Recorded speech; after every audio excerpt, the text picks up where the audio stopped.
Bueno, y cuando quieras largás. muy bien. Bárbaro. ¿Se ve bien ahí, no? Sí, perfecto. Bueno. Lo que yo hice acá es el método que nos estaba faltando para terminar la unidad de almacén en la parte práctica.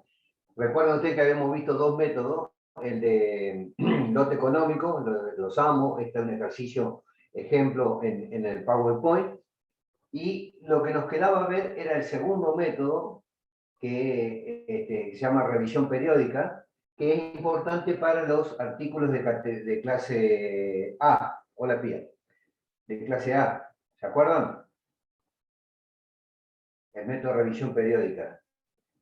Dicho de otra manera, ¿cómo es? ¿Cantidades fijas, fecha variable o al revés? ¿Cómo es? Método de revisión periódica. Sería en fechas fijas, cada un determinado periodo, cantidades variables. Por eso hay que hacer una revisión periódica. En el tiempo se mantiene, en un mismo periodo de tiempo se hace una revisión y se pide solamente la cantidad que realmente necesito cubrir de acuerdo a la recta de la demanda. ¿De acuerdo?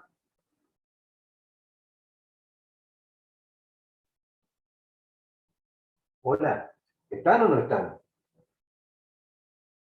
Los estamos agarrando cruditos, recién entrando, y de entrada nomás los cacheteamos con una pregunta.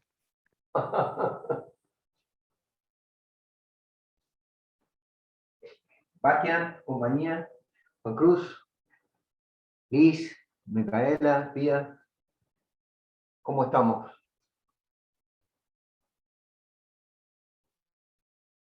Sí, sí, estaba abriendo el trabajo justo. Ah, estabas viendo otra cosa.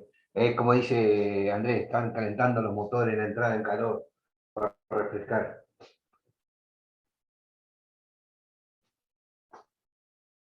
¿Las chicas están o no están? ¿Pía?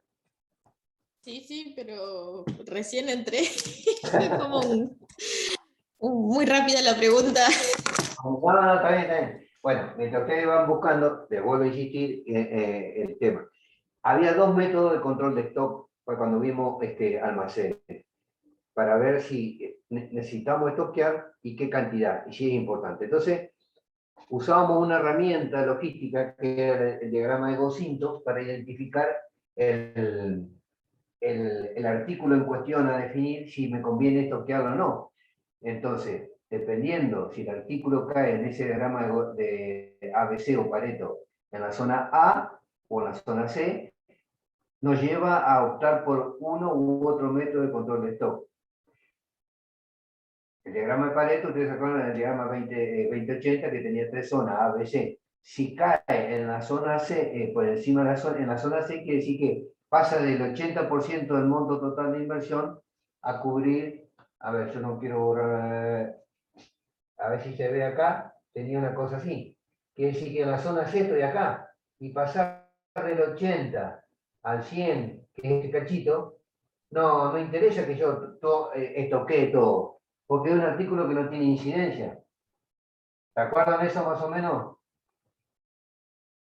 Sí. Bueno, en cambio, cuando ya es un artículo de la clase A, vuelta hacia el dibujito, estoy en esta parte inicial, y eso, esta zona A, cualquier artículo que esté acá, me representa ya el 80% de la inversión.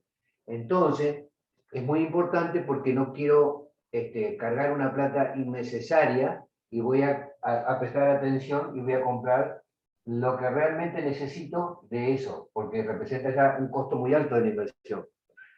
Entonces, para esos artículos de clase A, utilizo este otro método, que es el que nos faltó ver, y que usted tiene un ejercicio puesto en la actividad de almacenes, que es el método de revisión periódica. Como les decía, revisión periódica es porque cada un determinado periodo yo reviso, siempre el mismo periodo reviso. Y voy a pedir no siempre la misma cantidad, voy a pedir una cantidad variable en función del ritmo de demanda que haya tenido. ¿Vamos hasta ahí? Sí, sí. Bueno, Miren el diagrama, yo para no perder tiempo, yo ya dije así que después toque cosa. Bueno, va a quedar en el, se ve grande, ¿no? ¿Me están viendo bien grande o la pantalla o no? Sí, se ve perfecto, Ricardo. Bien. Para ganar tiempo yo ya le hice el diagrama, recuerden que en la ordenada va el eje Q y en la abscisa va el eje. Arrancábamos con una cantidad Q sub E inicial, digamos, del lote económico, ¿no es cierto? Esta recta era la recta del consumo. A través del tiempo, esto va variando. Acuérdense que todo lo que está por encima de esta recta, todas las ordenadas que están acá, ¿qué representaban? El consumo. Y viceversa. Si yo en este momento, en este tiempo acá, consumí este pedacito, lo que me queda que es el stock. Está en la suma del consumo y el stock. ¿Se acuerdan? Quiere decir que cuando esto llegaba acá, se agotaba el stock y supuestamente tiene que llegar lo que yo pedí, levanta nuevamente y así sucesivamente. Pero eso cuando veamos la cantidad económica siempre tenemos la misma. En este método, lo diferente que tiene es cada un determinado periodo hacer una revisión del stock que tengo y pedir una cantidad que va a ser función de lo que me quedó y de lo que voy a consumir hasta que me llegue el próximo pedido. ¿Ah? Entonces, arranco con una cantidad, pasa el tiempo y yo voy consumiendo. En un momento determinado, yo decido, ese es el primero, hago una revisión, paro acá, reviso, ¿no? Y veo qué es lo que me queda, que será este stock remanente, ese R quiere decir stock remanente. Si el stock remanente, es lo que me queda hasta que se cumpla un determinado demora de aprovisionamiento, quiere decir que si yo, entonces ahí yo voy a pedir una cantidad que sea igual a lo que ya consumí, esto que consumí, más lo que tengo que consumir durante estos días de demora. De tal manera que cuando realmente llegue al otro tiempo, al tiempo T2, acá va a llegar todo lo que yo pedí, que es lo que ya me he consumido, más lo que voy a consumir en esa demora. Cuando llegó acá, nuevamente me llegó esta cantidad. Levanta. Entonces, es importante destacar que acá en este punto de hacer el primer pedido se llama stock remanente. Y en este stock remanente está formado por este pedacito que vendría a ser el consumo por la demora. Acuérdense que cada una está ordenada en el consumo en una determinada unidad de tiempo. En la máxima demora será el ritmo del consumo por la demora, será esto, que es esto. Más este pedacito conforman el stock remanente. Y este pedacito de acá abajo, ¿qué se llamaba? Stock de protección. Voy medio rápido porque si no, no podemos usar. ¿Se entiende? ¿Se acuerdan de eso? Sí, se entiende. ¿Sí? ¿Seguro? ¿Las chicas? ¿Están medias perdidas? ¿No? ¿Sigo? Entonces, supuestamente, cuando llegó la mercadería, yo, como había pedido esta cantidad, más esto, pues, que era lo que yo iba a consumir hasta que llegara, levanto nuevamente y me quedo esto. Si ahora, por eso fíjense, si ahora el ritmo de consumo cambia, fíjense que esta recta tiene una pendiente distinta de esta. Y en la próxima fecha que yo determino un periodo de tiempo, del T1 al T3, en el tiempo T3 hago una nueva revisión, pues se llama segunda revisión, y determino cuál es el stock remanente, es este. ¿Por qué el stock remanente es mayor que en ese punto que este? Y porque como tiene menos consumo, lo que me quedó es mayor. Consumí menos que esto, porque la recta tiene menos pendiente. Cuanto más pendiente, más rápido me agoto por el consumo. ¿Estamos de acuerdo? ¿Sí o no? Sí. Bueno, entonces este remanente en el punto 2 es mayor que este. Dicho de otra manera, el consumo C', este pedacito que está acá, esta ordenada, representa el consumo C' por D, siendo C' el consumo para este segundo periodo menor que el consumo original que tenía acá, consecuencia de la menor inclinación. ¿Estamos de acuerdo? Si el consumo en ese punto es menor, Quiere decir que este stock remanente en el punto 2 es mucho mayor que el stock remanente en el punto 1. Es lo que le acabo de decir hace un ratito. ¿Vamos ahí? Entonces, si el stock remanente es mayor, quiere decir que tengo más. ¿Cuánto voy a pedir? ¿Voy a pedir lo mismo que pedí acá? ¿Igual o menor? En este punto, cuando hice la revisión. Menos. ¿Eh? Vas a pedir menos. Claro, voy a pedir menos cantidad a pedir. ¿Eh? Y entonces, para determinar, yo tengo dos parámetros que tengo que determinar. Uno es la cantidad que necesito para calcular dos cosas. La fecha de revisión o el intervalo, que llamamos P. Es decir, cada cuánto yo voy a hacer las fechas de revisión, los intervalos de revisión. Esos intervalos se repiten siempre. Una vez que yo determiné, ya vamos a ver cómo se determina cada cuánto me conviene controlar, pero siempre eso se va manteniendo. Si me da cada 20 días, cada 20 días. Si me da cada 15 días yo voy haciendo la revisión. Entonces son dos cosas. Una, determinar la revisión o el intervalo. Y por el otro lado necesito determinar ¿qué? La cantidad a pedir. Porque esta cantidad a pedir va a ir variando. Lo que se mantiene siempre fija es la fecha, el intervalo de revisión. La cantidad va a cambiar por todo esto que vimos recién. ¿Está claro? Bien. ¿Vamos hasta ahí? ¿Me Sí, sí, preocupa? vamos.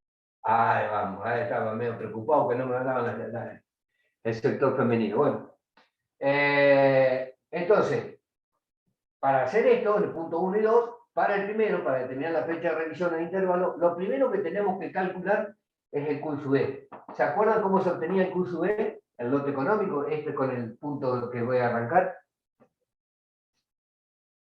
Era la raíz, era la igualdad del costo de adquisición y el costo de almacenamiento, que igualando, y después, ahí encontrábamos el Q/E, y era una fórmula que quedaba igual a la raíz cuadrada de 2 por K, el factor de costo de adquisición, por la demanda, dividido el peso unitario por la tasa de almacenamiento P minúscula. ¿Se acuerdan? Si no, después se fijan. Entonces, una vez que yo encuentro esto, lo que tengo que determinar después es el pedido. Y el pedido es la inversa de la frecuencia. Si yo compro 50 veces en el año, bueno, los 365 días dividido 50 veces en el año, me va a dar cada cuánto es las veces que yo que voy pidiendo las 50 veces en el año. ¿Se entiende? Está claro eso. ¿Sí?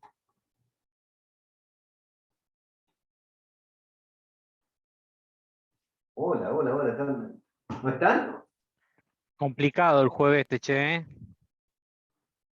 La verdad que me resulta muy difícil. Yo me esfuerzo para y les armo las cosas para como las tengo, pero no sé si no la entienden o vienen complicado con las matemáticas, con las interpretaciones, las ecuaciones, o no han revisado los ejercicios, no sé. Chicas, ¿la entienden o no la entienden? Juan Cruz, ¿vos estás entendiendo? Porque Sí, sí. muchos vatos. Ajá. ¿Liz? No está. Ponen la computadora y se van. Sí, estoy bien, más o menos. Más o menos. ¿Lucía estás o no está? Sí, profe, yo estoy acá. ¿Y entendés o no entendés? Sí, se va entendiendo. Bueno, necesito eso, que hagamos un poquito más interactivo, más dinámica la clase, porque si no es como que se me forma un bache que no sabés si lo entienden o no lo entienden, si se cortó o no se cortó. Bueno, entonces, de vuelta, el periodo. Si yo es la inversa de la frecuencia, el periodo es la inversa de la frecuencia. La frecuencia es la cantidad de veces que yo compro en el año. Puedo repetir, si yo compro 50 veces en el año, bueno, los 300 días en el año, o 365 dividido la frecuencia, me va a dar cada cuánto yo voy a hacer las revisiones. Pero también vendría a ser una ecuación trigonométrica, el periodo me va a dar la relación entre Q/E y el consumo. Q sub E con el consumo. Y el consumo no es ni más ni menos que la demanda sobre los días netos trabajados. Esto tienen que trabajarlo y poner unidades para que realmente se den cuenta. Entonces, Q sub E dividido el consumo, que a su vez es el consumo y la demanda sobre el día trabajado, me permite obtener el valor de P. Y a partir de ahí ya encontré la fecha de revisión y ahora tengo que calcular el segundo punto, que es la cantidad a pedir. La cantidad a pedir surge de un balance, que como si entendía lo que le expliqué, en cada fecha que yo hago la revisión, tengo que hacer un balance y controlar lo que tengo para consumir con lo que consumí. Dicho de otra palabra, ¿cuánto tengo de stock remanente disponible para consumir versus lo que ya consumí? Y ahí tendré que tomar una decisión si pido o no pido. Por eso dije que para el segundo punto, para poder determinar qué cantidad tengo que pedir, voy a hacer un balance. Y por un lado voy a analizar cuánto es el stock disponible. Se lee ahí, eso dice DISP, disponible. El stock disponible está formado por el stock remanente, cuando yo hago el control, más la cantidad pendiente que está por venir. Que fíjense que cuando yo hago la primera revisión,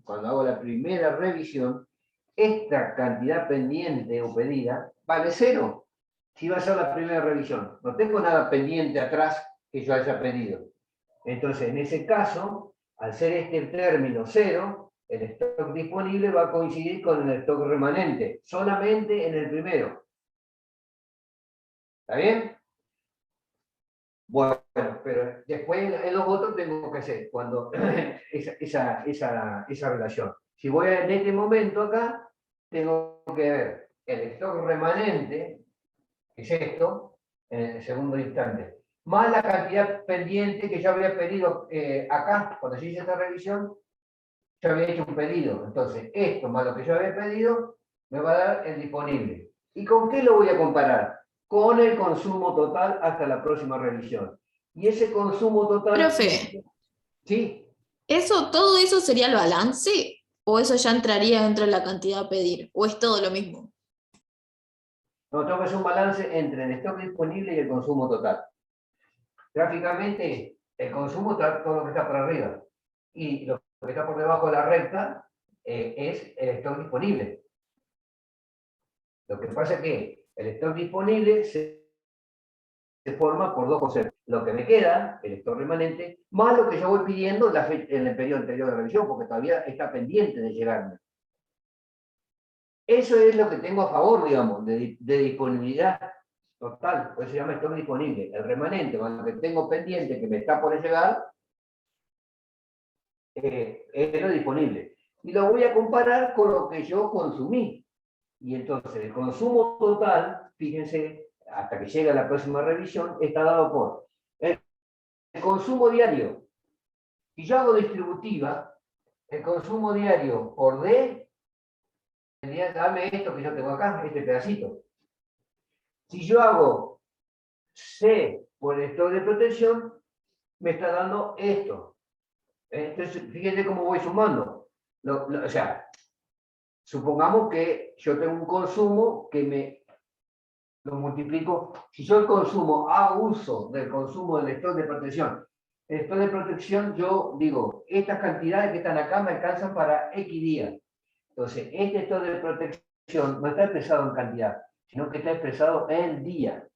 ¿Está bien? El consumo durante esos días me da lo que yo tengo para consumir debido al stock de protección. El producto de C por D me da lo que tengo disponible para consumir durante esa demora de procesamiento, esto que está acá. Y por último me falta el C por P. ¿Qué es el C por P? Es lo que voy a consumir durante el periodo, entre un periodo y el otro. Cada uno de estos valores que están acá. Entonces, a esto más esto, le sumo este consumo que está acá. En este periodo. Sería este pedacito que está acá, este y este. Entonces, fíjense, cuando yo hice la revisión, dije, a ver, tengo para consumir este pedacito más esto.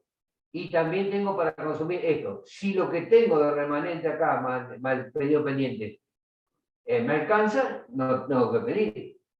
Y ese es el balance que estamos haciendo con estas dos ecuaciones, que es la interpretación gráfica que les acabo de explicar.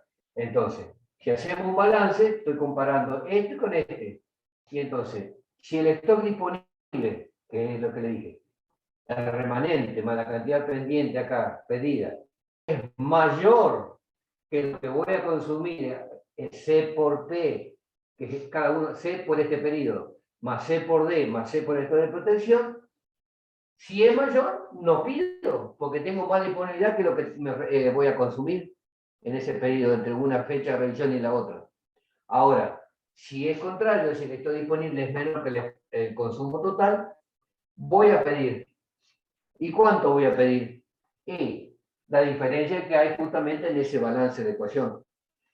Tendré que poner esta cantidad con respecto a esto y ver si el disponible es menor que el consumo total, tengo que pedir. ¿Y qué voy a pedir? La diferencia. Bueno, espero que se haya entendido o bastante con aproximación, con paciencia, releyendo el video, lo van a poder entender. Hay un ejercicio que yo les subí, intenten hacerlo, y cualquier cosa en otra clase yo lo explicamos. Porque si me pongo ahora no vamos a avanzar. Prefiero que avancemos y después en algún huequito lo vamos haciendo. ¿Lo tienen ustedes a ver?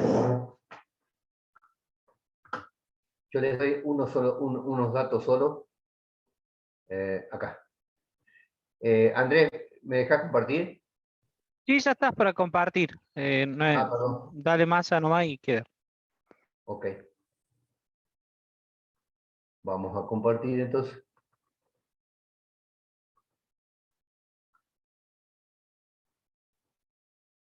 Bueno. Espera que... No, este es el ejercicio que habíamos planteado. No sé si se ve ahí, quieren más tamaño. El método de revisión periódica. Dice, voy a acercar porque yo por ahí no veo bien. Una firma industrial tiene una demanda de un producto que fabrica 240.000 unidades anuales. En dicho producto, contando desperdicios, entran por unidad medio kilo, 0,500 kilos de una aleación de aluminio. Quiere decir que acá, en la pequeña trampita, el producto no son las 240.000 unidades, ese producto, sino lo que yo tengo que analizar es la aleación de aluminio. La demanda es 0,500 por cada unidad de producto final. Quiere decir que cuando yo vaya, yo sé que necesito medio kilo por cada producto que yo final. Entonces, cuando vaya a determinar la demanda de esa aleación de aluminio, ¿cuántas cantidades serán de demanda? La mitad de este. Si produzco 240.000 motores de no sé qué cosa, y en cada motor me entra medio kilo de aleación de aluminio, lo que yo estoy analizando es el insumo, el material aleación de aluminio. Entonces, cuando vaya a controlar la demanda de la aleación de aluminio, no son 240.000 motores, son los 120.000 kilos de aleación de aluminio. ¿Está bien? Sí, Sí, sí. Bueno, catalogada como artículo clase A. Al estar catalogada como artículo clase A, me determina a mí, me está indicando que tengo que usar este método, el de revisión periódica. Por lo que dijimos que el diagrama de Pareto hace que si son de zona A, pertenece a esta revisión, y si son de zona C, pertenece al otro método, el del lote económico. Bien, y después le da las características. Trabaja 25 días al mes, la fábrica. Se decía que dicho materia prima se reponga por el método de revisión periódica, eso salta, no haría falta aclararlo, el solo hecho de que pertenece a la clase A hace que tenga que hacerse por este método de revisión periódica. La demora de reaprovisionamiento, la letra D chiquita, es de 12 días hábiles.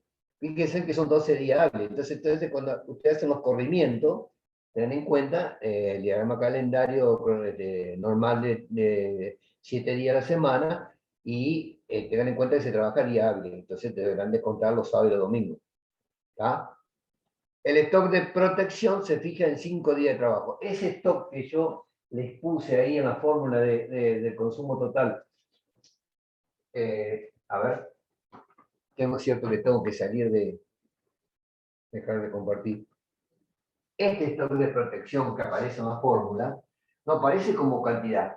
Dice, les alcanza para consumir durante 5 días. Entonces, C por stock de protección es 5 días.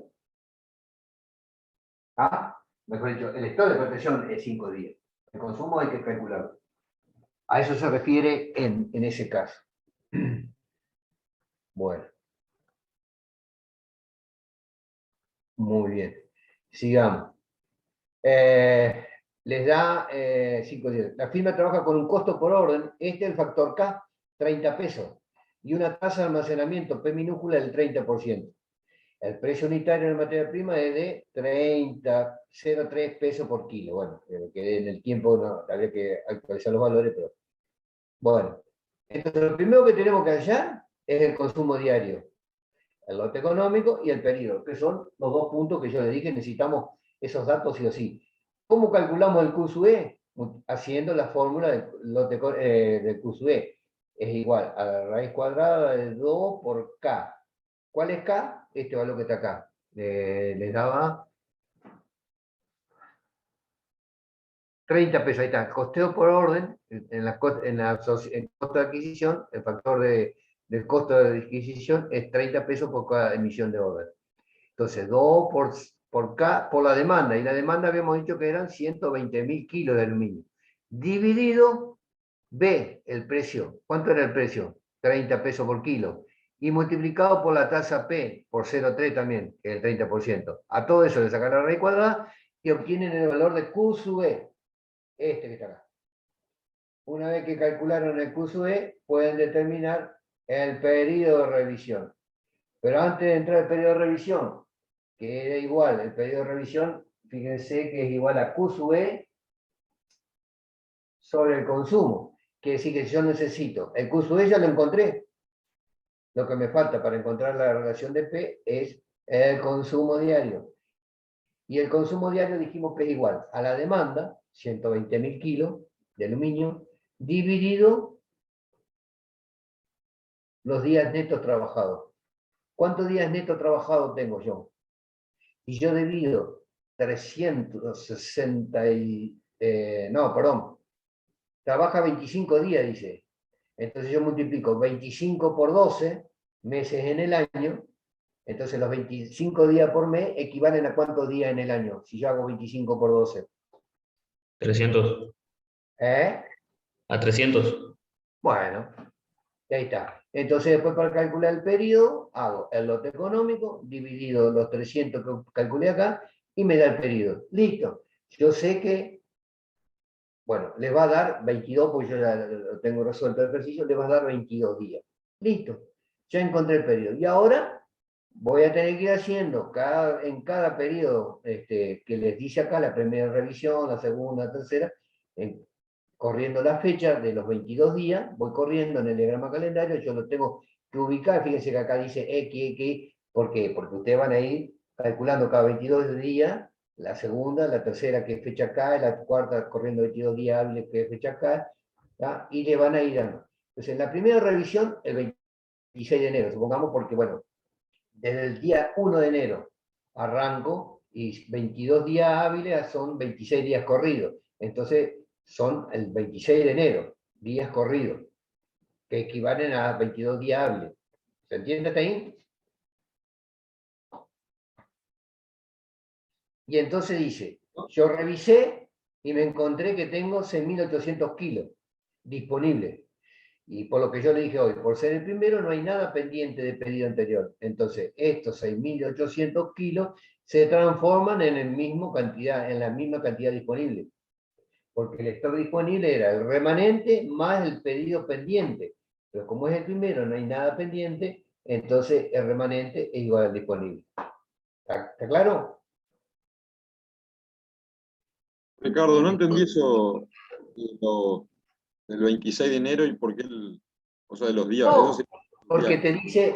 te que trabaja, vamos acá de vuelta, trabaja 25, perdón, 25 días al mes, ¿no es cierto? Y te da la cuenta esta que sacamos acá de consumo diario, si dijimos que hacíamos 25 por 12, ¿por qué trabaja 25 días por mes? Porque está tomando los días realmente netos trabajados, ¿está bien? Está descontando lo que te cae por más o menos entre sábado y domingo, te descuenta 5 días. O trabaja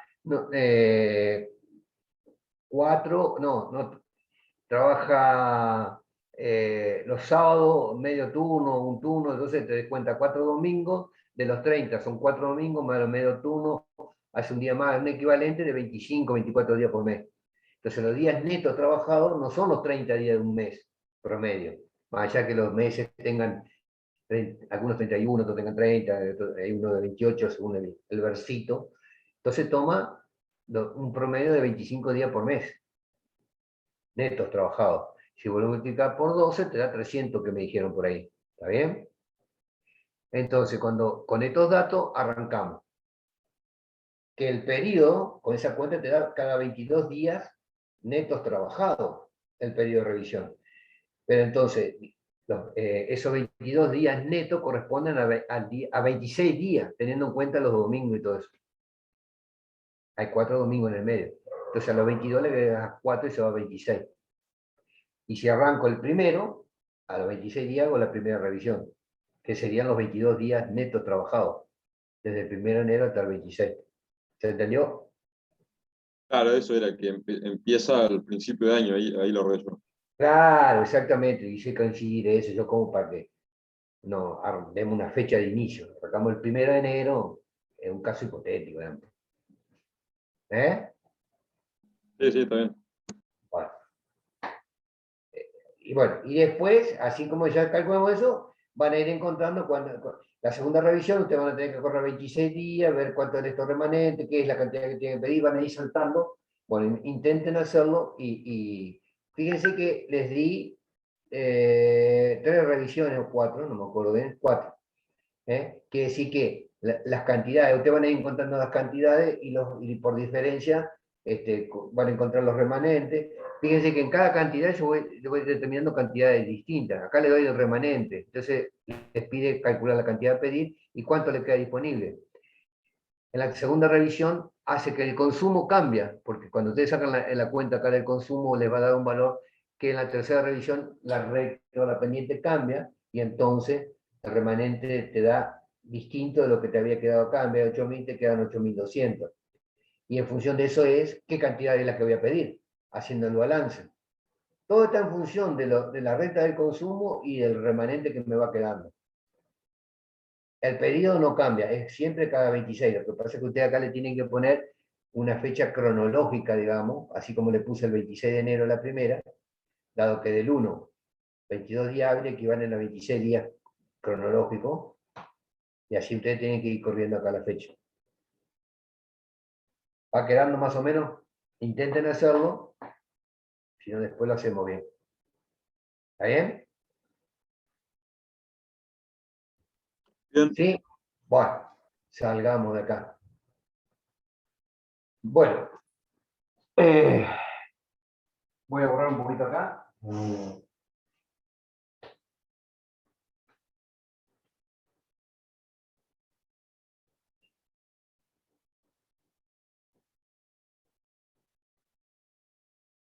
Lo que vamos a ver un poquito, me gustaría más bien, yo después les voy a, mientras voy borrando les voy comentando, después les voy a subir un videíto que tengan para ver cómo se analizan cuestiones de capacidad de producción.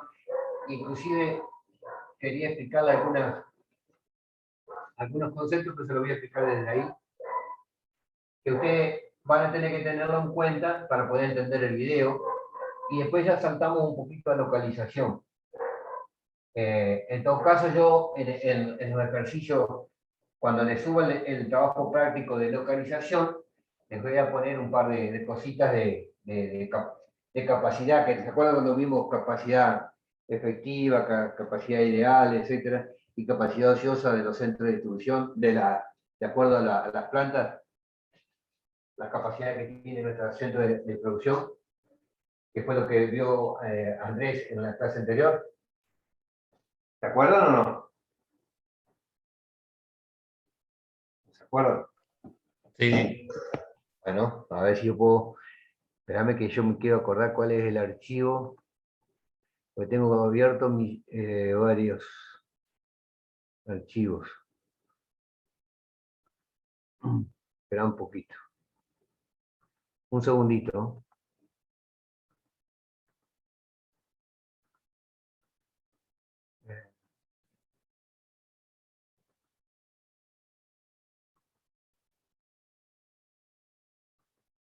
Acá.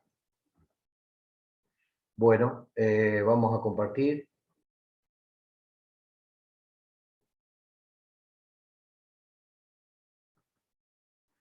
De vuelta, vamos a compartir.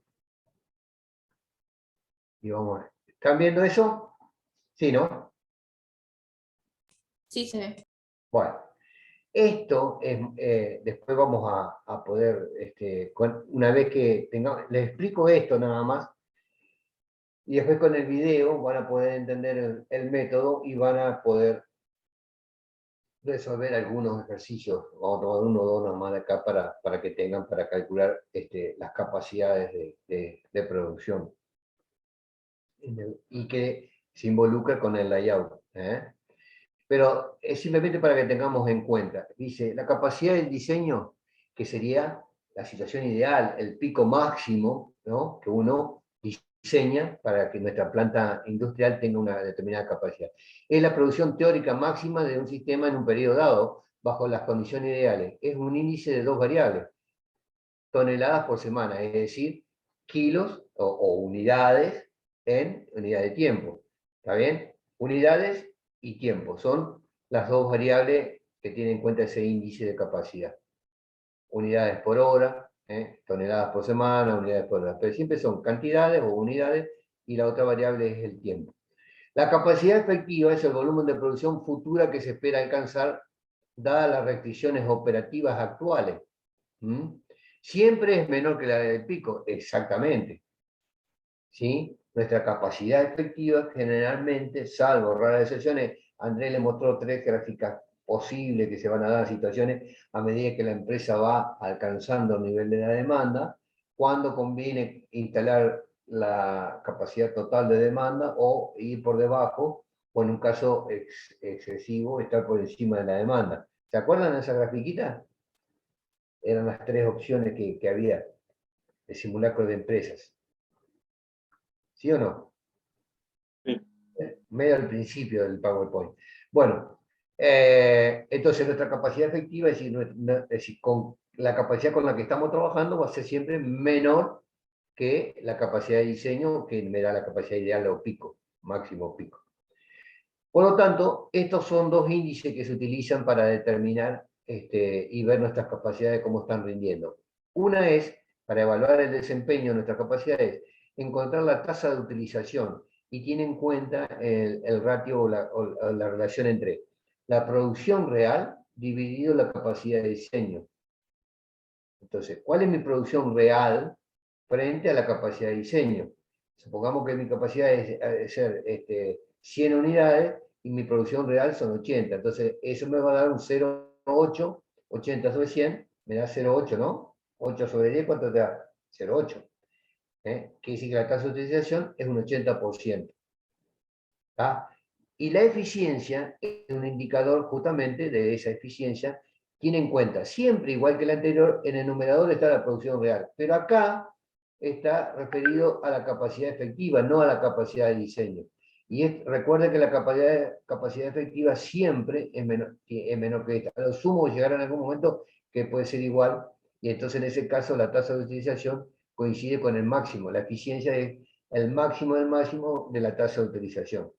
Pero si no, este cociente va a estar por debajo, dado que, o al revés.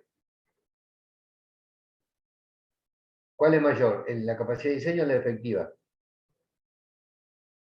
Acá dijimos 80 sobre 100. ¿Está bien?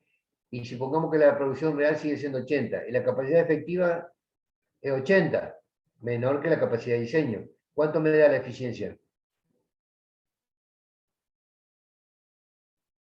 1. 1. Quiere decir que estoy aprovechando mi producción real, condice con estoy produciendo lo que realmente tengo previsto hacer. ¿Eh? Pero me sobra un 20% porque la tasa de utilización me dice que estoy utilizando un 80% nada más. ¿Se ve? Es una cuestión de interpretación nada más.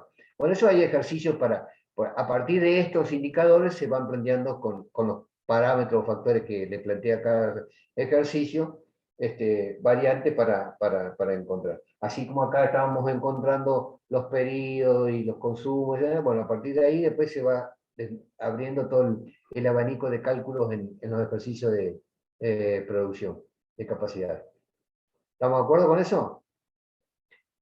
Pero ya les digo, yo les voy a subir un video, léanlo, mírenlo, y después vamos a entender el ejercicio, o lo vamos a repasar juntos los ejercicios, las dudas que tengan. ¿Estamos de acuerdo? Listo. Bueno.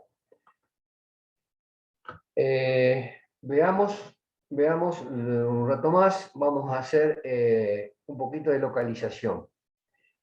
Ya algo se habló de localización, y tengan en cuenta que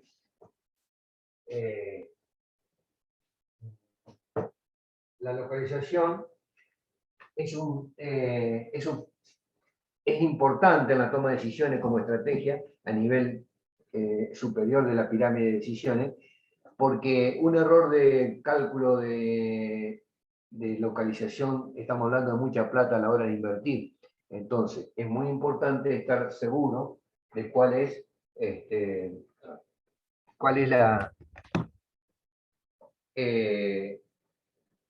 lugar exacto que me conviene a mí localizarme. ¿Está bien? Una mala decisión implica un costo muerto que no se recupera. Elegiste mal y invertiste, hiciste un centro de producción y resulta que después se transforma en un costo muerto porque no es la mejor opción.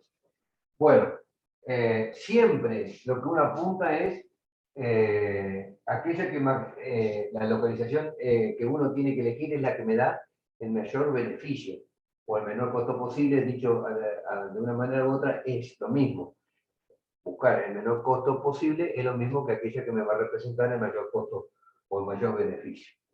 Bueno, ustedes ya habrán visto que hay factores yo creo que hemos hablado en algunos capítulos, factores de macrolocalización y microlocalización. ¿Se vio algo de eso o no?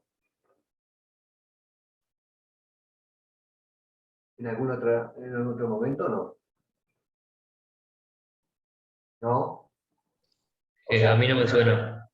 No, a mí ¿perdón? tampoco. Vimos algo de macro y micro, pero no sé si era de localización. ¿En qué, Pía? Que me acuerdo que hemos hablado de macro y micro, pero no sé si era de esto justamente. Bueno, a ver, haciendo un breve, una breve repaso, si es que se habló o no. La macrolocalización es decir, tener en cuenta a la hora de definir la localización aspectos más macro, más generales, y después ir a hacer consideraciones más acotadas desde el punto de vista de la microlocalización, desde lo macro a lo micro. Y yo les voy a mostrar acá, vayamos a compartir, déjenme ver a ver cuál es el archivo. Vamos a compartir y les muestro algunos conceptos. A ver. No, este es el método, entonces este. Tampoco. Tamaño. Acá. ¡Ah! Me perdí. Viste, porque de tener mil cosas abiertas para mostrarle. Y vengo de anteriormente con ingeniería. Bueno.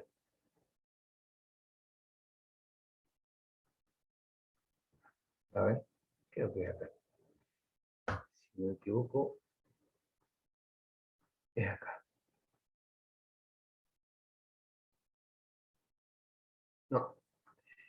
Bueno, los aspectos macro tienen que ver con aspectos de disponibilidad de la materia prima, la cercanía de la misma, cercanía con el producto terminado, y ya después cuestiones microlocalización corresponde a cuestiones que tienen que ver, por ejemplo, también puede ser eso, pero tiene que ver con disponibilidad más que nada de lo que yo necesito para producir. Por ejemplo, muy importante los servicios que necesito tener en cuenta, o algún tipo de exhibición o ventaja financiera, ya acotándome en forma más pequeña, ya redondeando la idea de dónde, con un enfoque más micro, más acotado de la posibilidad de instalación. Ya lo vamos a encontrar algunos factores que tienen en cuenta eso, pero a ver.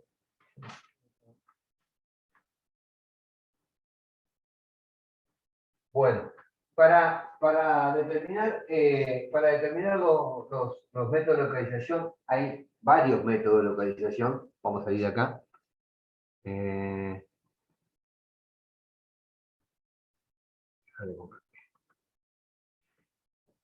Para definir cuál es la localización más conveniente, hay métodos muy simples y algunos que son un poco más trabajosos, más complicados. Indudablemente, de acuerdo a la importancia del proyecto o de la importancia que tenga definir la localización, usaremos el más simple o el más complejo, ¿no? En este caso, si es muy importante, usaremos algo que nos dé mayor precisión. El más sencillo de todo es algo que ustedes posiblemente ya lo vieron, que es el método cualitativo por punto. En estudio de mercado ya posiblemente ya lo usaron. Y ahí posiblemente tengan el pantallazo que les recuerde algo a ustedes que hicieron en el estudio de mercado, el método cualitativo por punto.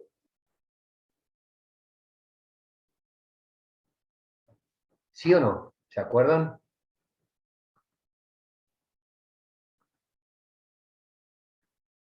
A ver. Veamos esto. ¿Están viendo ahí? Sí, se ve. Bueno. ¿En qué consiste el método cualitativo por punto? En el estudio de mercado lo hicimos. Determinamos algunos factores que me parece. Fíjense, consiste en hacer un listado de aquellos factores que van según nuestro criterio, a ubicar la localización en uno u otro lugar. Entonces, hacemos el listado, fíjense cuál es el costo de la construcción, servicios públicos disponibles, los servicios varios que tenga para la empresa que se hagan falta, agua, luz, gas, costo del inmueble, la calidad de vida en esa zona, si el costo de transporte incide sobre la localización, porque no es lo mismo tener la fábrica hecha en el centro de la ciudad o en un parque industrial o en el medio del campo. O los caminos son dificultosos, que forman parte de los servicios públicos disponibles. ¿Se entiende? Es decir, después veremos si estos factores los estamos analizando desde el punto de vista macro o hacemos un detalle más pormenorizado. Esto más bien tiene conceptos macro, de repente mezclados con algunas cuestiones de micro, pero algunos se pueden repetir del macro dentro de factores más específicos de la zona más acotada de localización, que serían factores micro, de punto de vista micro localización. Lo que tenemos que hacer es establecer un orden en un puntaje. Fíjense que si yo sumo acá cada uno 10, 10, 30, 50, 70 y 30, 100. Quiere decir, la ponderación que es asignarle en una escala de porcentual la importancia que tiene cada uno de estos factores en el total. Entonces, fíjense que los menores importantes son estos tres primeros, y el más importante, que le demos más importancia de todos estos factores, a nuestro entender, es 30. Para otro puede tener otra escala. Quiere decir que este método no deja de ser un método subjetivo, depende de quién esté analizando o de la experiencia que tenga quien lo esté haciendo. Entonces, dijimos que como cada uno representa la importancia que tiene que tener sobre el total, la suma me tiene que dar 100%. ¿Está bien? Y entonces dijimos, tenemos en este caso muy sencillo dos alternativas, la A y la B.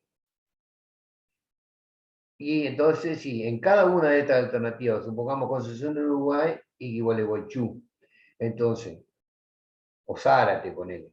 Entonces, de acuerdo a cada uno de estos factores, les voy dando un determinado puntaje de 1 a 10. La escala de puntaje la adopto yo, puede ser de 1 a 10, de 1 a 100, de 1 a 1.000.000, lo que sea. Entonces, el costo de la construcción en Concepción del Uruguay, 8 puntos.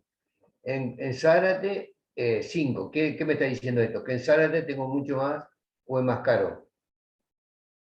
Es más caro, tengo menos posibilidades. El costo de la construcción es más alto, perdón, en Concepción de Uruguay es más alto, es al revés. En Zárate es menor, porque estamos hablando de costo. Cuanto más puntaje, más costo. Servicio, 7 y 7, acá tengo igual. Servicio para la empresa, 4 y 7. El costo del inmueble, 7 y 4. Y así le voy dando. Después lo que tengo que hacer es multiplicar cada ponderación de cada factor por su respectiva valor de cada alternativa. 10 por 8, 80. Y 10 por 5, 50. Esto ya es las calificaciones de las dos localidades, pero ya ponderadas. Y así repito con cada uno de los factores. Luego sumo ya la sumatoria de los factores ponderados para Concepción de Uruguay y sumo los factores ponderados para Zárate. Fíjese que me da 620 y 610. Están bastante parecidos. ¿Está bien? Pero supongamos que yo me puedo plantar acá y ya no hago ningún otro análisis y digo, no, yo estoy seguro que estos puntos que les di están bien. Entonces adopto cuál va a ser, el mayor o el menor. Mayor, ¿Eh? mayor. El mayor va a ser más costoso, ¿no? No. Estamos, por ahí yo me expresé mal. El mayor estamos, cuanto más puntaje, más beneficio tiene. ¿Está? Entonces, ¿está bien? Entonces, por ejemplo, respecto a los costos, este tiene menos costo y por eso pusimos un puntaje mayor desde el punto de vista del costo. El mayor beneficio del costo está acá, con respecto a este 5. Estamos hablando de beneficio. Ahora, cuando hablemos otro método, vamos a ver que en realidad, espera un poquito, espera. En realidad acá estamos, mezclando los costos y los beneficios conceptualmente. Después cuando veamos el otro método, vamos a ver que o trabajamos todo con costo o todos con beneficio. ¿Tá? Pero digamos, acá el mayor puntaje es el que te va a indicar a vos cuál es la mejor alternativa. Si cortamos acá directamente, yo me quedo con con la Concepción de Uruguay. Ahora, como está muy parejo y como el método es muy subjetivo, si otro viene y cambia los porcentajes o su subjetividad de ponderación acá, las ponderaciones o los puntajes de cada localidad, de repente se invierte estos valores. Quiere decir que cuando está muy parejo, como el método es muy subjetivo, nos conviene más bien hacer vuelta, tengo dos posibilidades. En este caso, como son dos nomás, tengo una sola posibilidad, que es hacer una nueva ponderación más exhaustiva o agregarle algún otro factor y entonces va a haber una readaptación de esta ponderación, porque siempre la suma me tiene que dar 100. Si yo agrego otro factor y me da una ponderación, tengo que modificar, pero siempre mantener que la suma me dé 100. Entonces eso hace que se recalcule todo esto y me va a llegar a un nuevo valor. Y si confirma que sigue siendo Concepción de Uruguay, bueno, macanudo. Y si tengo varias alternativas, 4 o 5, ponele Concepción de Uruguay, Zárate, Gualeguaychú y Quilmes en Buenos Aires, qué sé yo, entonces, y tomaré las dos más altas, las más cercanas, despreciaré las otras dos y volveré a hacer un análisis puntual sobre las únicas dos, no comparo ya las 4. Entonces me cambian estos valores. Como dije recién, agrego solamente en esas dos que me quedaron con mayor puntuación un nuevo factor, readapto los valores de esto y ahí sí me va a dar de nuevo cuál es la mejor alternativa. ¿Eh? ¿Está bien? Y si los factores tuvieran que la misma ponderación, que sería lo que yo le estoy diciendo, es decir, la misma o muy pocas diferencias, prácticamente la misma, modificaría su decisión. Y fíjense que acá lo que hace es distribuir de manera distinta las ponderaciones, ¿ya? Y entonces les queda la misma calificación. Si se tiene la misma ponderación de la alternativa, se mantiene aquí la alternativa A igual a la B. Pero, ya le digo, la solución a todo esto es volver a desglosar o agregarle otros factores para poder volcar para un lado o para el otro la localización. Es muy sencillo, ¿está claro, no? Ricardo, Sí, pero ahí en este que están todas las ponderaciones en 20, ¿no deberían sumar 100 también ahí? sí, sí, sí. Hay algo, sí, lo que pasa es que en este caso, en un caso particular, que digamos, inclusive si vos sumás todas y la dividís, el promedio sigue siendo 20, con lo cual puso ese valor como para demostrar que, digamos, no importa cuál sea la ponderación o cambiando los valores, tomó estos valores, pero bueno, lo que pasa es que tenés que tomar 20, o sí, buscar bien la realidad, dividir 100 dividido 6 o 7, y ese va a ser el mismo valor que te queda acá de ponderación. Ponerle que sea, a ver, dividir 100 dividido 1, 2, 3, 4, 5, 6. 100 dividido 6, ¿cuánto es? Si fuera 5 te da 20. 100 dividido 6 te tiene que dar 17, 18, algo así. Sí, Y 16. bueno, ese valor que tendría que venir acá para ser exacto. Esto lo hizo nomás que para comparar que el rey siempre va a llegar a los mismos valores. No hay diferencia.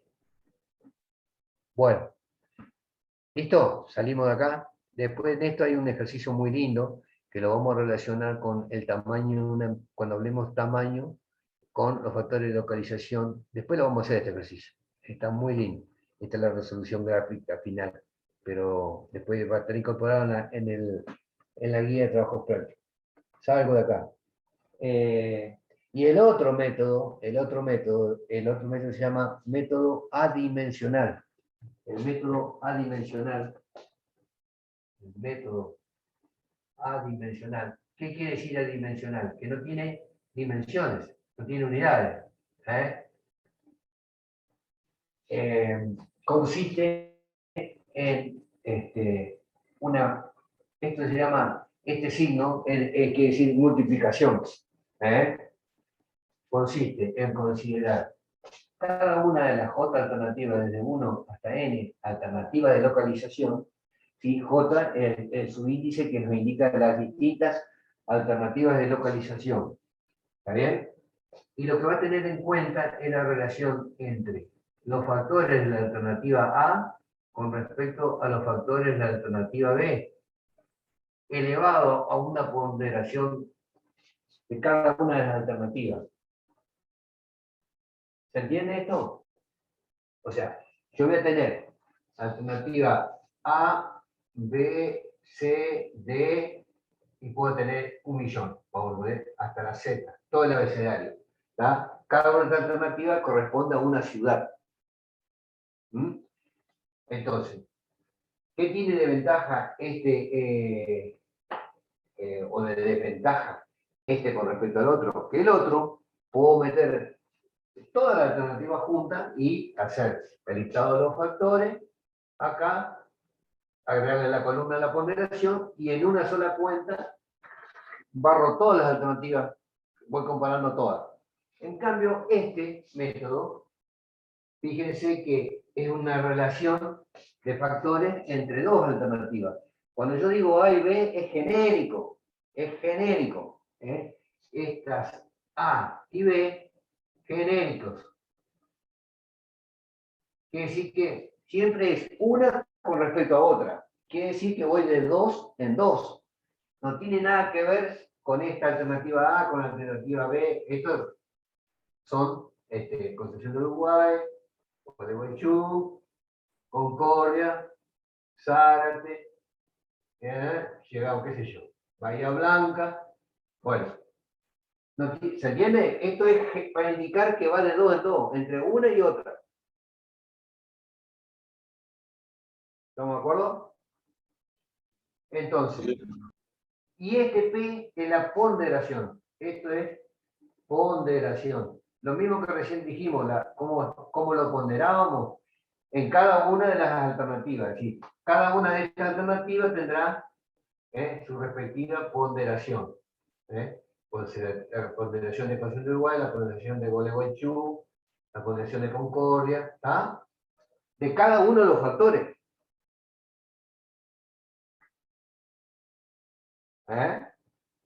Entonces, lo que tenemos que tener en cuenta, esto nos va a dar un resultado, X, ¿no es cierto? Un resultado. Lo que sí tenemos que tener en cuenta que, como yo le dije hace un rato, en el listado de factores van a aparecer factores que representan una comparación de conceptos de beneficio y otros de costo. Entonces, como yo estoy comparando de dos en dos y estoy haciendo una relación, no puedo comparar costos y beneficios. O comparo todos beneficios o comparo todo costo. ¿Por qué? Porque el resultado que yo obtenga acá, el análisis, la lectura, la conclusión que llego, el valor que arroja acá, será en función de que si estoy analizando costo o si estoy analizando beneficio. Si yo estoy analizando costo,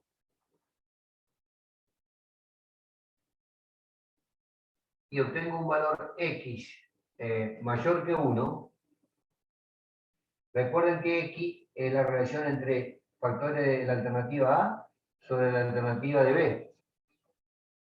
¿Está bien?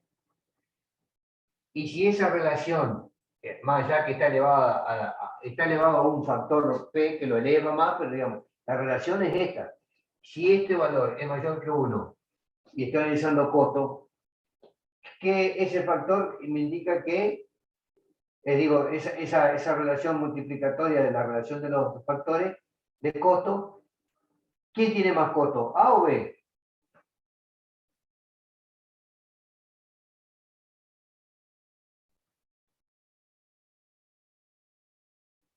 Ah, ¿Quién tiene más costo en ese caso? Si todo esto, más allá de que está elevado a la PJ, qué sé yo, me dice que es un valor mayor que 1. Si es mayor que 1, me está diciendo que FA es mayor que FB. Pero como es costo, me dice que FA tiene mayor costo que B. ¿Cuál elijo? ¿Cuál elijo? B. Claro. Si fuese al revés, si era menor que 1, fíjense, hace que FA sobre FB es menor que 1. Quiere decir que FA tiene menor costo que FB. Entonces acá ven que FA menor que FB. ¿Cuál elijo? A, porque tiene menos costo. Depende del resultado, sea mayor o menor, y dependiendo de qué estoy analizando, llego a la siguiente conclusión. Si por el contrario fueran beneficios,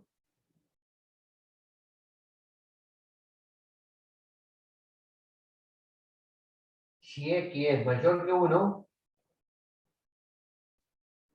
¿qué pasa? Siempre mantengo la relación FA sobre FB. Si X es mayor que 1, me está diciendo que FA es mayor que FB. ¿No es cierto? Porque, ¿se ve o no? Esta relación me lleva a esta conclusión. ¿O no? Es lo mismo. sí, sí. Acá si X es mayor que 1 y hago FA sobre FB, más allá que está elevado al PJ, es mayor que 1, llego a que FA tiene mayor beneficio que FB. ¿Cuál elijo? A.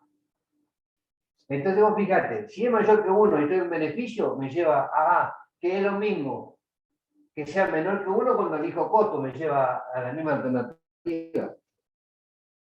Entonces es importante que unifiquemos, o lo trabajo todo con costo o todo beneficio, y siempre el resultado va a ser el mismo, pues, sea cual sea el análisis, sea por costo o por beneficio, teniendo en cuenta que sea mayor o menor, me va a llevar siempre a la misma solución. Y acá pasaría lo mismo. Si fuera X menor que 1, esta relación hace que FA sea menor que FB. Entonces ¿cuál elijo ahí? B. ¿Pero por qué? Porque X era menor que 1, antes X era mayor que 1. Yo estoy analizando beneficio.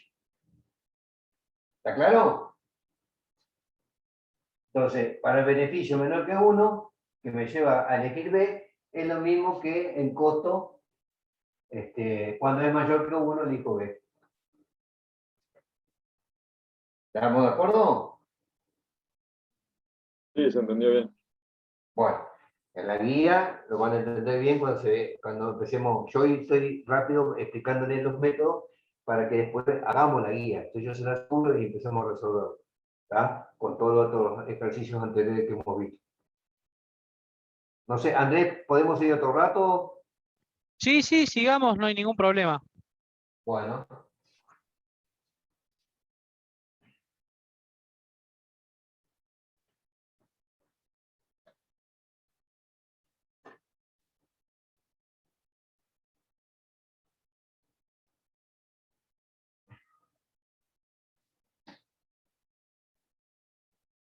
Bueno, ahora vamos a atender más allá de los métodos. Hay otros métodos, que en la guía vamos a intentar incorporar y en algún momento lo vamos a ir resolviendo. Pero básicamente con estos dos tenemos para iniciar y poder resolver algunos ejercicios básicos.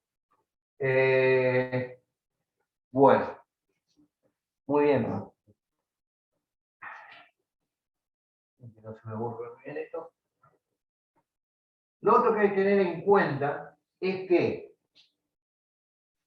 en la localización, cuando a igualdad de precio, a igualdad de cantidad y a igualdad de beneficio entre las distintas alternativas de localización son iguales, no tenemos diferencia, tendremos que hacer un análisis pormenorizado de los costos de producción. Entonces, en ese caso, los costos de producción, después vamos a ver algún ejercicio por ahí, que hay que analizar los costos fijos, los costos variables, etcétera, etcétera, y ver cómo se comportan, así, gráficamente y analíticamente, para entender cuál es la que tenga el menor costo de producción.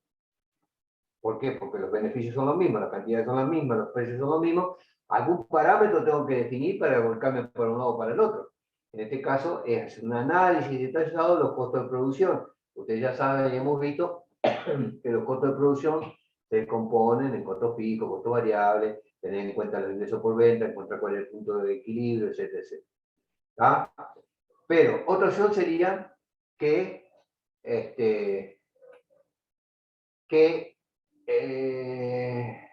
también hay una igualdad de todos costos, la única diferencia sea en el transporte. Y en ese caso es muy importante que el costo de transporte es lo que nos vuelca a nosotros de elegir cuál es la mejor alternativa de localización. ¿Está claro? Si nosotros tenemos en cuenta el costo de transporte como una gran incidencia a la hora de volcar el lugar del emplazamiento de nuestra industria, tendremos que hacer un análisis de costo de transporte.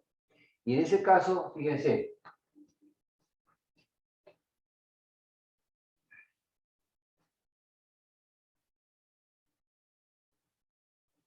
vamos a suponer, voy a poner acá, costo de transporte es igual a ver, espérenme un poquito, se me mezclaron algunas cuestiones acá. Vamos a definir acá justamente las dos alternativas de mercado.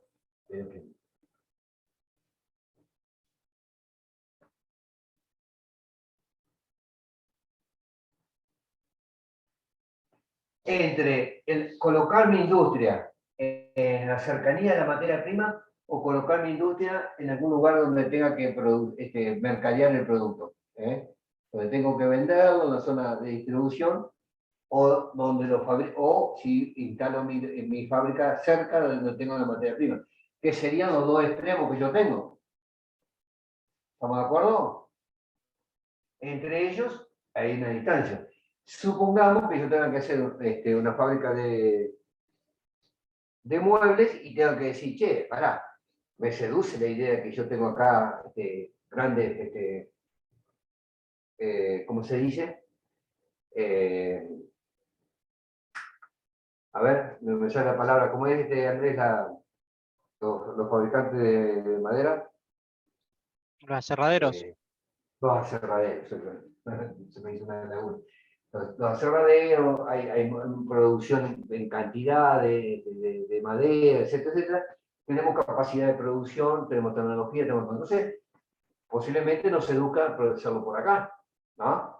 Pero como lo vamos a meter en un gran centro de distribución, que sería la zona que nos seduce Buenos Aires, que por ahí me conviene ponerme en Zárate o en alguna parque industrial de ahí y tendré que considerar distinto. Entonces, no es lo mismo el costo del transporte, que si yo me instalo acá acá o en Ubajay o por acá cerca, San José, y tener que llevar producirlo y después llevarlo hasta Buenos Aires, que tendrá un costo de transporte de, una vez que está fabricado, llevarlo hasta allá. Ahora, si yo me instalo en Buenos Aires, voy a tener un costo de traer la materia prima desde acá, llevarla hasta allá, porque el costo de distribución del producto terminado va a ser menor, porque si estoy en el entorno donde voy a distribuirlo.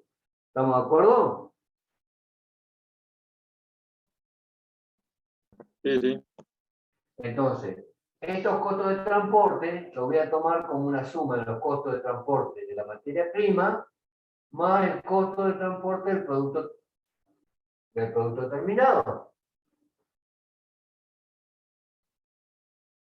¿Se ve? El costo de transporte total es comparando cuánto me sale, porque de repente si yo me instalo en un punto intermedio, por ejemplo acá, ¿qué va a pasar? Y tendré algún valor de llevar la materia prima a mi fábrica. Y también después que lo produje, tendré un costo de transporte y llevarlo hasta la zona de distribución. O sea que tengo que sumar los dos para tener el costo total de transporte como costo total. ¿Se entiende?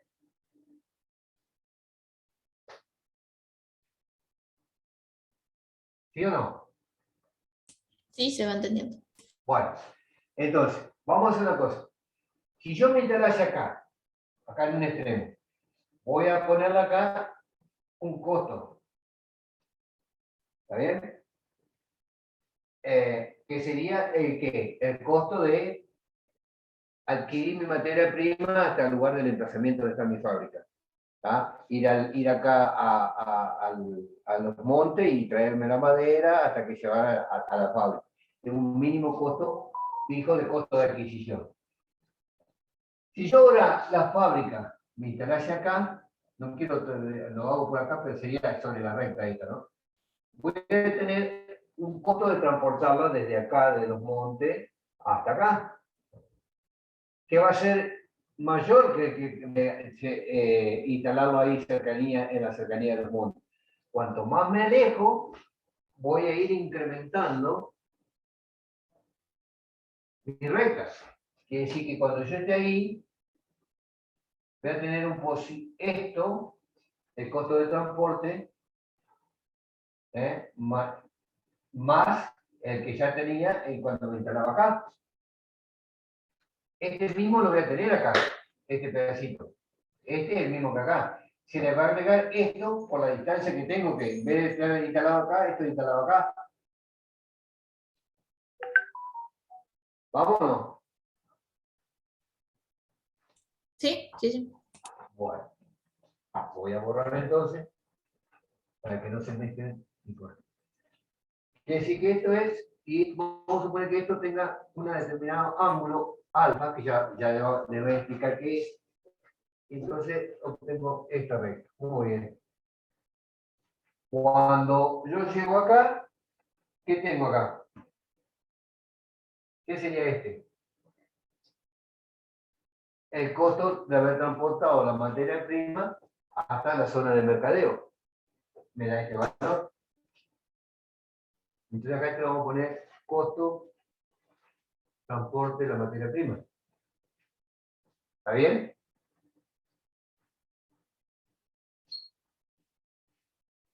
¿Sí o no? Este lo vamos a llamar costo de adquisición, vamos a llamarlo así. ¿Está? Un costo fijo de adquisición.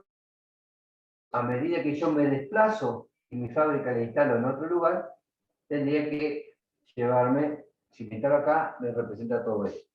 Bueno, vamos a hacerlo al revés. Si yo me instalo acá y tengo este costo,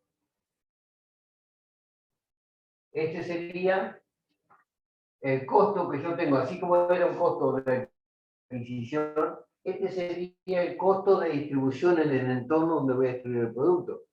Acá es un poquito más complejo de entenderlo, la lectura de la interpretación del tema. Pero fíjense que si yo me hubiese instalado acá, a ver, yo voy a hacer esto.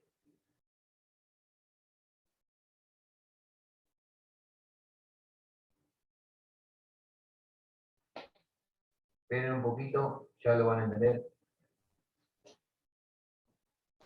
De la misma manera, como yo tengo que, me instalo acá, esto yo tengo que, si yo me instalase acá, llevar, una vez que fabriqué y llevarlo hasta acá, tengo todo esto, costo del producto terminado.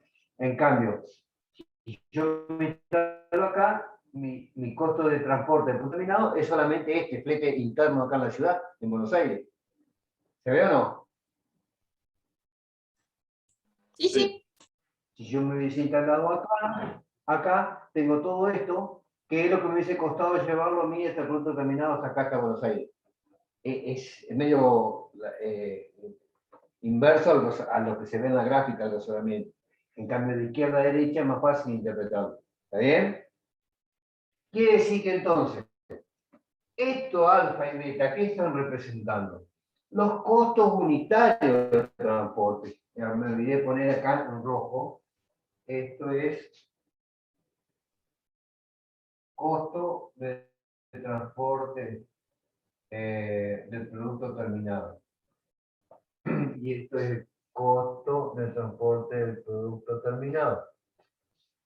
Bueno, en realidad esto era, le puse costo de adquisición, sería el costo de transporte de la materia prima. Quiere decir que si la ecuación es la suma de los, en cada lugar posible que yo me instale sobre el eje X, este es el eje X, en cualquier lugar que yo quiera instalarme, tengo que sumar los costos totales de materia prima y los costos totales del producto determinado. Entonces, eso gráfica, así como hicimos gráficamente, como hicimos acá, lo que estoy haciendo es sumar ¿se ve el color rojo acá o no? La diferencia entre la recta de los costos de transporte del producto determinado y este en negro que es los costos de transporte del producto materia prima. Sí, se diferencia. Bueno, quiere decir que con aquella ecuación, ¿qué tengo que hacer yo? Llevar este costo de transporte de materia prima, trasladarlo y ponerlo de acá a acá. ¿Para qué? Para hacer aquella ecuación. Estoy diciendo que este rojo, le agrego al rojo, que es el costo de transporte punto terminado, le agrego el costo de materia prima y me da el total. No tengo otro color, pero digamos, de acá hasta acá, el costo total. Mirá, suma formado por esto que lo puse acá arriba y el rojo, sube el cemento rojo y el cemento negro, que representan el costo total del producto terminado más el costo total de la materia prima, optal si yo me hubiese emplazado acá. ¿Está bien? Sí, sí, Lo sí. mismo Eso hago sí o acá. sí se tienen que hacer en el mismo. Perdón, Pía. Eso se tienen que hacer sí o sí en el mismo gráfico, se pueden hacer en diferentes gráficos. No sé a qué te refieres, no alcanzo a entender bien cuál es la duda. ¿A Claro, qué te porque referís recién me en quedé gráfico? pensando por qué sumabas arriba y después entendí que, claro, que en realidad son dos cosas que están Sí. separadas. Esta es la ecuación analítica interpretativa. Después lo que hago es graficar esta ecuación acá, para que se entienda. Pero yo lo que dije, supongamos que el costo para tomar la decisión de dónde instalarme. Pero como costo de transporte es un concepto de dos cosas. Porque en los extremos es muy fácil. Pero en cualquier posición, como yo le dije hoy, voy a tener, si yo me instalase en cualquier punto de intermedio, voy a tener un costo de llevar la material, pero a su vez una vez que la produje tengo que llevar el producto terminado hasta acá. Yo sumo los costos totales de materia prima y producto terminado. ¿Sí? Sí, sí, sí. Bueno, y entonces digo, bueno, si yo me instalase acá, tengo un costo de prima acá. Pero a medida que yo me alejo, si yo me he instalado acá, tendré un pedacito acá. Si me alejo, entonces, si yo me he instalado acá, tengo el mismo costo que me tengo de adquirirlo desde el monte, pero a su vez, este otro proporción. Entonces tengo todo esto. En este punto tengo un costo de transporte mucho más alto que el que tenía acá. Y al revés, si yo me instalase acá, tengo un costo de producto terminado menor que el que si me hubiese instalado acá, pues si tengo que llevarlo de acá hasta allá al producto terminado, acá tengo esta adquisición. Pero después, una vez que lo fabriqué, tengo que este costo total que me representa llevarlo hasta acá. Y entonces después lo que hago es sumar los segmentos, que es no más ni menos que hacer esta ecuación. Entonces, llevé este costo acá al rojo y me dio este rojo de transporte con el negrito subido acá arriba, me da el costo total acá, costo de transporte total. Bueno, y lo mismo hago acá, a este costo de transporte del producto terminado, lo agrego acá. ¿Ah? Lo agrego ahí. Y entonces acá tengo el nuevo costo total de transporte, sumado por este segmento que lo puse acá, más todo este negro, que es el costo de materia prima. Representé la ecuación esta. ¿Está bien? Bien, ¿Sí? ¿Quedó claro? ¿Qué podemos hacer ahora? Unir los extremos entre este costo total acá y el costo total acá, los uno. Y me va a dar esa recta. Quiere decir que esa recta no es ni más ni menos que la recta costo total del transporte. En cualquier situación. Si me instalo acá, el costo total es este. Si me instalo en el otro extremo, me da este. Y si me instalo en un punto intermedio, siempre va a ser la ordenada que tenga como la sumatoria. ¿Se entiende? Sí, sí, se entiende. Bueno. Fíjense, y aquí está la interpretación de alfa y beta. ¿Qué es alfa y beta? Como eso representa algebraicamente el costo de transporte unitario. Entonces, ahí visualmente, ¿cuál es mayor, el ángulo alfa o el beta?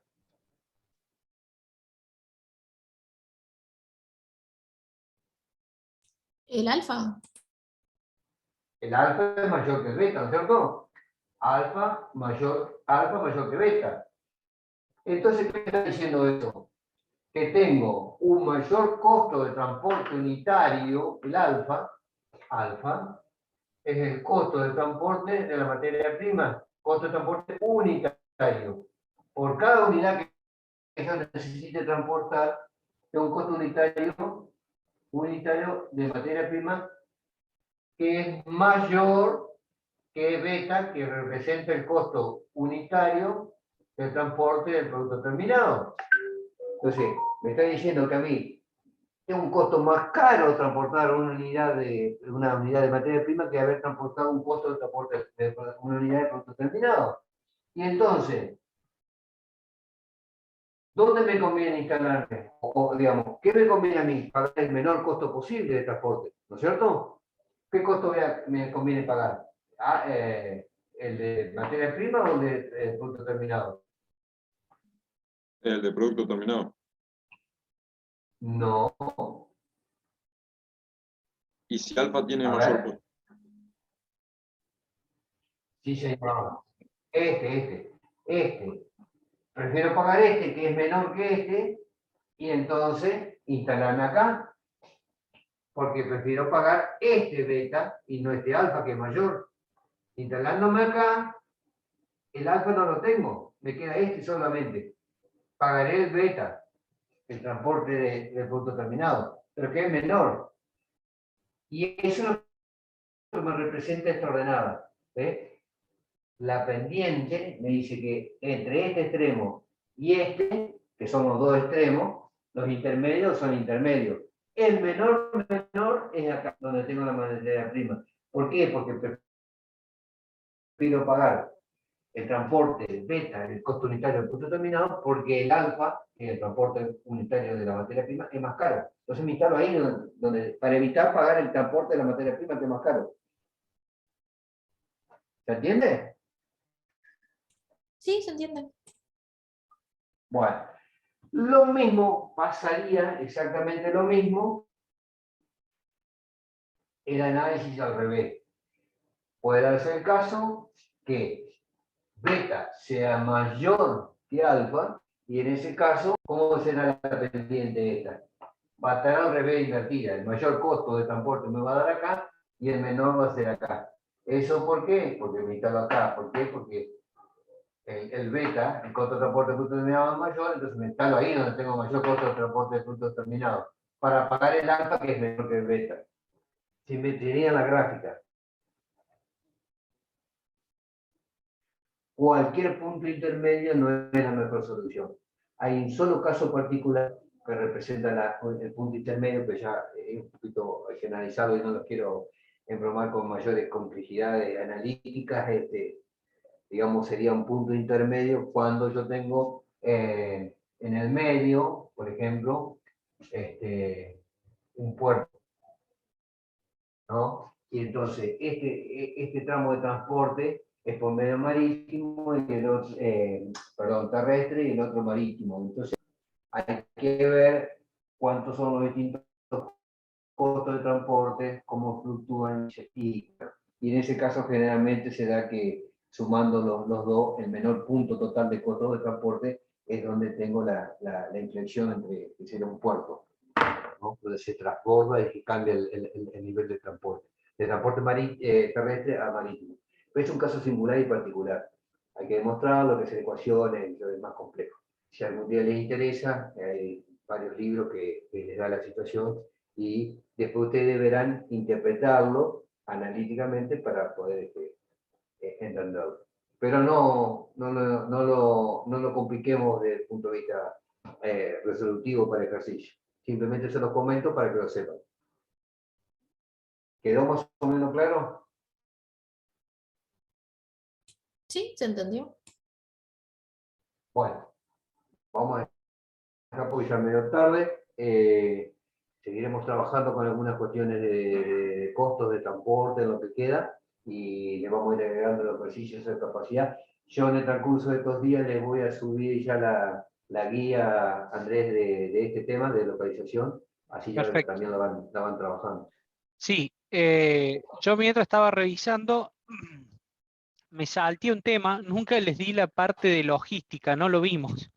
Y en el trabajo práctico que le subimos la semana pasada estaba, uno de los ítems era hablar justamente de logística. Así que el lunes de la semana que viene les voy a dar la teoría que nos quedó colgada. Les pido disculpas. El jueves de la semana que viene vamos a seguir con los ejercicios y resolviendo las guías y vamos a discutir un ratito con cada grupo algún avance que tengan respecto al layout, porque es importante que ya vayan teniendo la forma. Y vamos a dejar la presentación del layout y para una semana más, o sea, para la última clase de septiembre. Para el 30 de septiembre van a tener que preparar el trabajo práctico de layout y presentarlo. Así que bueno, era ese el cambio que les quería decir.